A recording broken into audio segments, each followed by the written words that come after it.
Hi, everybody. It's lawyer Autumn Boyd. It is Monday, May 4th, so happy Monday. I want to record a quick video to let you know that we have some updated guidance on the PPP program from the Department of Treasury. And it actually came out yesterday on Sunday, May 3rd, but I first heard about it today. Y'all say hi if you're watching live, drop an emoji or drop a comment. I'll keep an eye on those. So the guidance, it's new FAQs, frequently asked questions. They're just kind of tacking them on to the end of the document. This is, I think, the third or fourth version of that document that they have put out. We're going to have it up on our website probably later today or early tomorrow.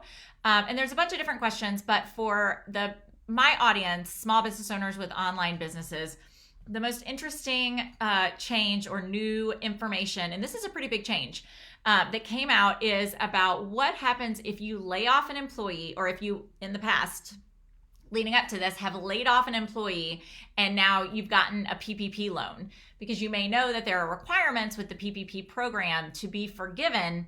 You have to basically maintain your headcount if you want 100% forgivability.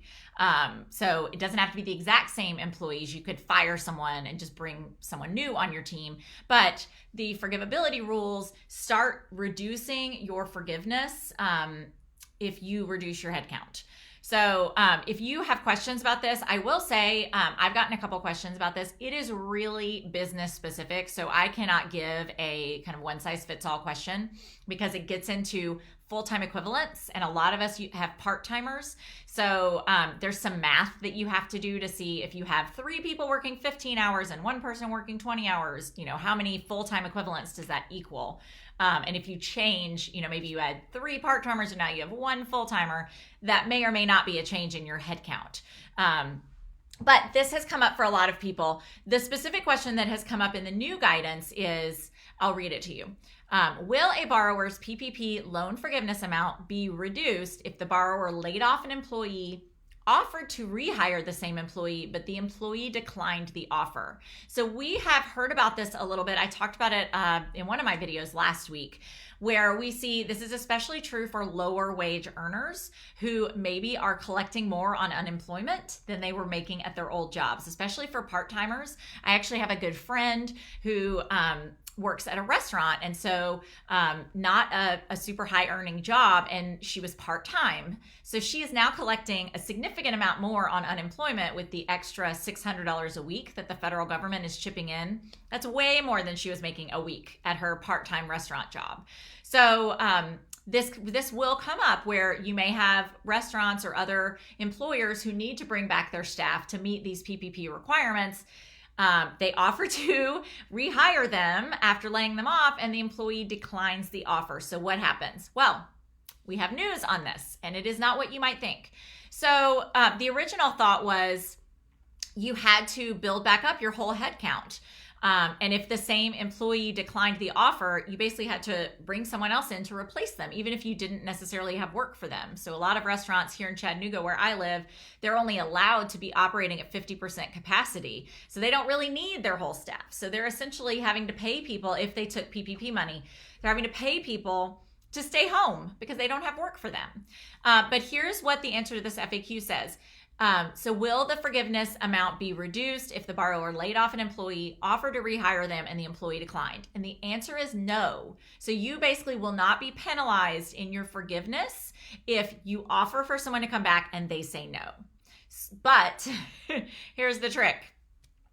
To qualify for this exception, the employer had to have made a good faith written offer to rehire. So we want to make sure we're ticking these boxes if we're the employers.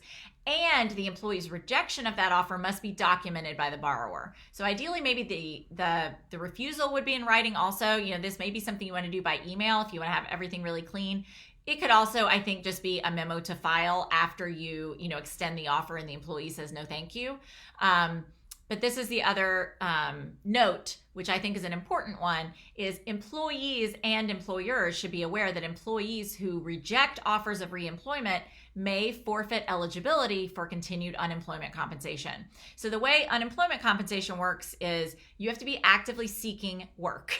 You don't just get to sit on your couch and claim unemployment. You're supposed to be out looking for work unless you can't. We have a new kind of catch-all exception to that. we can't really be pounding the pavement right now with COVID-19, taking out resumes and doing lunches and meetings. So there is an exception saying if you can't search for work because of COVID-19, you can still get unemployment. But if you are offered a job and you say no, you now may not be eligible for unemployment compensation. So just be aware of that, especially if you're an employer and you're getting questions about this from your employees. You've extended an offer and they don't want to come back because they're making more on unemployment. You maybe should let them know or direct them maybe to this guidance and tell them, obviously you can't give them legal advice, but that you can't turn down good work and still get unemployment. Now, I know this puts low earning employees in a bit of a pickle because of course they would rather earn more on unemployment than go back to a lower paid job. But the government is really trying to incentivize people to or employers to get people back on their payrolls. And so the system, I have to say, is not really set up for those low earning employees who are now making more on unemployment and maybe don't want to go back to their job. It also may be a risky job. It may be a grocery store job or somewhere where they're kind of on the front lines interacting with a lot of people. That's kind of dangerous right now. So I just wanted to let you guys know about this new guidance from the Treasury Department if that situation applies to you. And again, if you've gotten a PPP loan and you're having trouble figuring out, is this forgivable? Am I doing all the right things? We are helping our clients work through this, and I'm happy to have a call with you, go through your documents, look at your head count, and make sure that you are doing all the right things because we want this money to be forgivable if we can. We don't want you to have to pay it back if you could, not have to pay it back if you do things the right way. So feel free to reach out, send us a DM, send us an email to info@awbfirm.com, and our team is happy to help. All right, I hope y'all have a great rest of your Monday, and I will talk to you again soon.